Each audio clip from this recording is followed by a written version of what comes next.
Alors, sur ce sujet-là, qui est pour nous fondamental, nous avons été les premiers à proposer une réflexion sur la création d'un deuxième groupe scolaire. Cette idée a été ensuite reprise par d'autres, signe que c'était une bonne idée. Cette deuxième école, elle aurait plusieurs avantages. Le premier avantage, ça serait évidemment de désengorger l'école élémentaire actuelle. Les parents qui ont des enfants scolarisés à Ondres le savent, cette école est déjà une grande école, une très grande école, qui va bientôt compter 16 classes. 16 classes, c'est le maximum autorisé par la loi. Je le dis, mais je le dis sans aucune malice, parce que c'est pas drôle, mais cette école à 16 classes, elle va bientôt plus ressembler à une usine qu'à un établissement scolaire élémentaire. La configuration actuelle de cette école de surcroît complique de manière importante l'arrivée sur site. Je m'explique, on est sur une école qui est imbriquée dans la mairie, comme ça se faisait au début du siècle. Voilà, l'école et la mairie ne faisaient qu'un. Et des fois, le maire était le directeur de l'école. Aujourd'hui, cette physionomie, cette typologie de notre école, elle nous pose souci parce qu'effectivement, on se retrouve avec des difficultés d'accès. Des difficultés d'accès qui créent une insécurité en termes de trafic aux heures d'entrée et de sortie des enfants à l'école, malgré les interventions de notre police municipale qui fait tout ce qu'elle peut, mais effectivement, ça crée des nuisances importantes. C'est donc posé à nos yeux comme évident cette idée de réfléchir à la création d'un deuxième groupe scolaire qui avait été abordé par bon nombre de Ondraises et de Ondrais.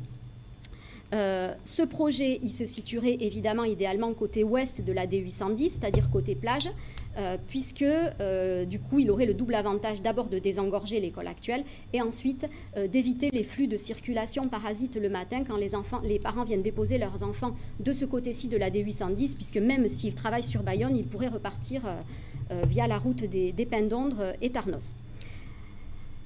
Ça, c'est notre proposition et je suis confortée dans ce choix-là et dans cette idée que ça serait la meilleure idée pour Ondres et qu'il nous faut absolument la proposer, puisque récemment j'ai échangé avec le maire de La Benne. Il faut savoir que La Benne, enfin tout le monde le sait d'ailleurs, c'est une ville qui a la même typologie qu'Ondres, avec un côté bourg, un côté plage et la D810 au milieu.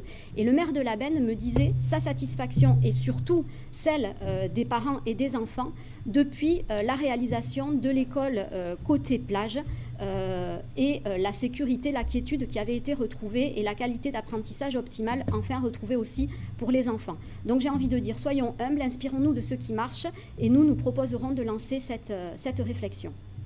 Très bien, merci beaucoup. En numéro 2, excusez-moi, en numéro 2, Monsieur Robert. Ok. Alors sur ce sujet de l'école, effectivement, il est revenu très souvent aussi au cours de nos réunions publiques. On voit bien que c'est une réelle demande des habitants. Et a priori, nous, on pense que ce n'est pas à nous, équipe municipale, de trancher cette question aujourd'hui. Ce sujet, il est tellement important que, comme l'urbanisme, c'est typiquement le genre de sujet qui devrait faire l'objet de ce qu'on a appelé un processus démocratique citoyen, dans lequel on mène une véritable réflexion avec les habitants pour prendre les décisions pertinentes à ce sujet. Alors, 3 éléments qu'on peut quand même avancer. Donc, c'est vrai, je l'ai déjà dit, effectivement, les habitants, par rapport au porte-à-porte, notamment qu'on a fait auprès de 300 familles ondraises, ils veulent plutôt une deuxième école que l'extension de l'école existante. Ensuite, si on regarde le cadre général, les différentes études, celles de l'OCDE notamment, expliquent que pour que l'apprentissage des élèves soit optimal, il ne faut pas dépasser 12 à 13 classes. L'argument qu'on fait valoir parfois, qui est de dire qu'il faut une seule école pour que tous les élèves se connaissent, ça signifierait que pour que les gens vivent en harmonie, il faudrait qu'ils se voient tous les jours. Si on poursuit cette idée-là ou cette métaphore-là, ça voudrait dire qu'en fait, que pour que les adultes ondrais vivent bien ensemble, ils habitent tous dans la même maison. En plus du cas général, donc, qui montre que les études... en plus du cas général, avec les études qui montrent donc, que les écoles de plus petite taille favorisent mieux l'apprentissage des enfants et ne doivent surtout pas dépasser 12 à 13 classes, on a le cas particulier d'Ondres. Madame Belin l'a déjà dit, effectivement, cette école, elle est construite aujourd'hui dans une parcelle très enclavée, avec un accès voiture inadapté, à la limite de la dangerosité. Et le projet d'extension qui prévoit un dépose-minute de 8 places à la queue leu-leu les unes des autres n'est pas une réponse satisfaisante pour cela. Par rapport au coût de cette école, effectivement, cette histoire de coût, elle va revenir souvent sur tout un tas d'autres sujets. Et je pense qu'il ne faut pas raisonner point par point, mais qu'il faut avoir une réflexion globale à ce sujet. Le coût en lui-même, il n'a aucune signification. 3 millions d'euros, ce n'est pas la même chose selon que vous ayez 1 ou 20 projets à mener et selon que le niveau de vos finances soit de 1 ou de 30 millions d'euros. Et ce n'est qu'une fois que vous avez toutes les cartes en main que vous pouvez faire des choix pertinents. Donc par rapport à ce coût et de manière générale sur les projets, on a plusieurs éléments et on a une procédure qui est prévue. C'est d'abord, premièrement, de faire un audit financier de la commune par un cabinet indépendant pour tirer au clair la santé économique de notre commune. Ensuite, c'est de faire un chiffrage, un premier chiffrage de tous les dossiers d'ampleur, de tous les projets d'ampleur et des projets prioritaires qui ont été définis par les habitants. Et ensuite seulement, c'est de faire un arbitrage pour savoir ce qui peut être fait, dans quel ordre et à quelle date. Il n'est pas question pour nous de prétendre tout faire dans un programme, mais de s'inscrire sur du long terme et de chercher à faire correctement ce que nous allons faire. Je sais bien qu'en général, les candidats électoraux font des listes de campagne qui ressemblent un petit peu à des listes de Noël, mais nous faisons le pari de nous adresser à la raison des gens et pas à flatter leurs désirs pour en faire des illusions. Merci beaucoup. À votre tour, Monsieur Guillotot. Bien, donc effectivement, comme l'ont dit à la fois Sébastien Robert et Eva Belin, ce sujet est un sujet majeur dans cette campagne, parce que la campagne tombe au moment où effectivement l'école élémentaire arrive à une taille critique et les parents effectivement depuis déjà maintenant on va dire deux années scolaires, nous interrogent sur ce souci. Et donc, on a plusieurs fois déjà abordé cette question de l'école. Et l'inquiétude des parents est légitime parce que les parents confient à la commune, confient à l'école ce qu'ils ont de plus cher, c'est leurs enfants. Donc, évidemment, l'idée générale, c'est qu'on se préoccupe avant tout de l'enfant. La politique de l'enfance et de la jeunesse à Ondres, c'est une vieille histoire, c'est l'ADN de la commune depuis maintenant plusieurs mandats. Et cette question de l'évolution de l'école élémentaire, nous la travaillons depuis plusieurs années avec les parents, avec les enseignants, avec les élèves. On rencontre régulièrement le gouvernement des élèves de l'école dans le cadre des pauses méridiennes. Et donc, c'est très intéressant de discuter avec les enfants en direct et de voir quelles sont leurs attentes par rapport à ça.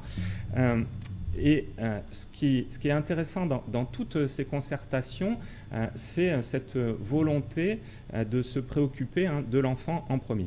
Dans les concertations avec les élus d'opposition ou dans les concertations avec les parents d'élèves et la population plus générale, juste une petite parenthèse, on n'a jamais vu Sébastien Robert participer à ces concertations. Et pourtant, on en est à la 8e ou à la 9e version de ce projet d'évolution qui ne cesse d'être transformé et d'être amélioré. Donc, l'idée, c'est d'aller vers une école unique ou de 2 écoles, peu importe. Ça, c'est le choix plutôt de l'éducation nationale à l'avenir qui le dira. C'est aussi ça la concertation, tenir compte de ce que souhaitent les enseignants et l'éducation nationale. C'est ce qu'on a fait aussi dans le cadre de la semaine des 4 jours. 16 classes, ce n'est pas un maximum légal. Il y a des communes qui ont des écoles beaucoup plus grandes que 16 classes. Par contre, c'est une taille critique qui nous semble importante de ne pas dépasser. Cette évolution de l'école permettra plus d'espace pour les enfants, permettra une meilleure organisation, permettra d'avoir sur place tous les équipements nécessaires, des salles d'animation, un dojo multisport, une halle de sport, un 2e centre de loisirs, un nouveau restaurant scolaire. Tous les équipements nécessaires à la vie de l'enfant tout au long de la journée seront regroupés au même endroit et permettront de manière très tranquille, en respectant le rythme de l'enfant, d'apporter tous les enseignants nécessaires, tous les enseignements nécessaires aux enfants. En ce qui concerne l'accès de l'école, qui est un vrai sujet, aujourd'hui on a 30 places de stationnement pour accéder à l'école. Le projet qui a été travaillé présente maintenant presque 80 places de stationnement, mais à des endroits différents. parce que justement pour sécuriser et faire en sorte que les enfants cheminent plus facilement à pied, à vélo, depuis le transport en commun vers l'école, les abords de l'école seront apaisés dans le cadre de la rénovation de la route de Saint-Martin, et comme ça, ces problèmes de sécurité et d'accès seront réglés. Le coût global, il a été estimé, travaillé, et je rejoins en cela Sébastien Robert de dire que sur un mandat, il faut envisager tous les investissements du mandat, peut-être qu'on en reparlera tout à l'heure, mais cette école que l'on envisage sur 5 ans, elle est d'un coût de à peu près 4 millions d'euros selon les premières estimations, avec un coût réel pour la commune, un reste à charge, si on enlève les subventions, d'environ 2,5 millions. Voilà pour ce projet qui est majeur pour notre mandat et qui permettra de respecter le rythme d'enfant et le rythme de l'enfant, parce que l'enfant est essentiel pour nous apprendre.